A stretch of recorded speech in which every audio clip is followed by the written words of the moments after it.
retrouve Daniel Haïk, notre correspondant. Daniel Haïk, bonjour. Nous commençons ce journal par une page diplomatique autour du nucléaire iranien avec des propos sans équivoque du chef du Mossad. Effectivement, Cyrielle, selon le nouveau chef du Mossad, David Barnea, l'Iran ne se dotera jamais de l'arme nucléaire. J'en fais la promesse au nom du Mossad, a dit Barnea lors d'une cérémonie en l'honneur de certains agents du Mossad particulièrement méritants.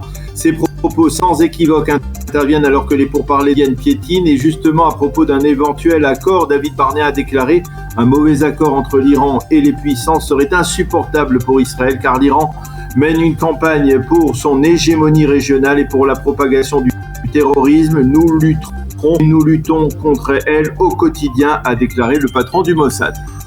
À Vienne, justement, les Iraniens affirment avoir fait des propositions aux puissances.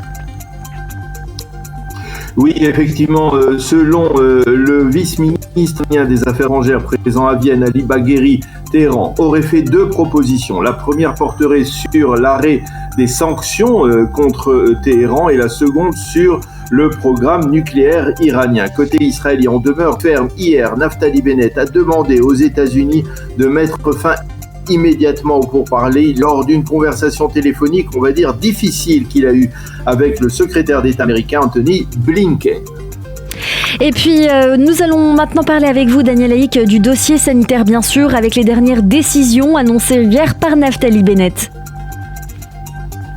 Oui, effectivement, le Premier ministre a décidé hier soir à l'issue de la situation sanitaire d'imposer des amendes à tout passager israélien qui, de retour de l'étranger, refusera de se faire tester par deux fois. Le montant de cette amende sera de 2500 shekels au cours de ces conditions. Il a également été envisagé de lever une partie des mesures restrictives imposées en début de semaine pour éviter la propagation du variant Omicron, comme par exemple l'annulation des 3 jours d'isolement à domicile pour les vaccinés de retour d'un pays qui n'est pas rouge, ou l'entrée dans un hôtel Corona pour ceux qui sont de retour d'un pays rouge. Mais finalement, aucune décision n'a été arrêtée pour l'instant à ce sujet. S'exprimant à propos de ces mesures, le Premier ministre a déclaré sur le ton de la plaisanterie « va me tuer », allusion au départ très controversé de Gilad Bennett et de ses enfants en vacances dans un pays qui n'était pas rouge, et ce quelques jours après que son mari de Premier ministre ait suggéré aux Israéliens de ne pas partir en vacances à l'étranger pour l'instant, et après que des milliers d'Israéliens aient annulé leur déplacement à l'étranger. Un sondage a établi hier que 74% des Israéliens considéraient que la famille Bennett n'avait pas donné l'exemple dans le cas précis. Et toujours dans ce dossier, le traçage des Israéliens, c'est terminé.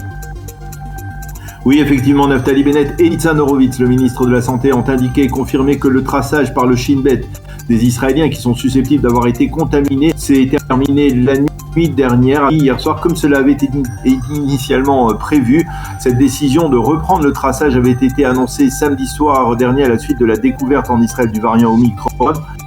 Mais étant donné que le variant ne s'est pas propagé dans la population, l'usage de cette technologie de pointe très controversée en Israël a donc été abandonné hier soir. Horowitz avait, au début de la pandémie, dénoncé une technologie qui, selon lui, portait atteinte aux droits de l'homme. Et nous terminerons ce journal avec vous, Daniel Haïk, par la colère des partis orthodoxes face aux réformes du ministre des Cultes. Oui, effectivement, les partis orthodoxes ont décidé de faire front commun contre les réformes qu'entend développer le ministre des Cultes, Matan Kahana. Je vous rappelle que Kahana, l'un des leaders du parti Amina, entend effectuer 3 réformes qui suscitent la colère du monde orthodoxe. La première dans le domaine de la conversion, la seconde dans celui de la cacheroute et enfin dans le statut du mur occidental. Pour tenter d'empêcher le vote de ces réformes, Chasse et le judaïsme de la Torah ont créé un état-major de lutte contre ces initiatives qu'ils qualifient, je cite, de démarche destructrice du gouvernement impie. Fin de citation.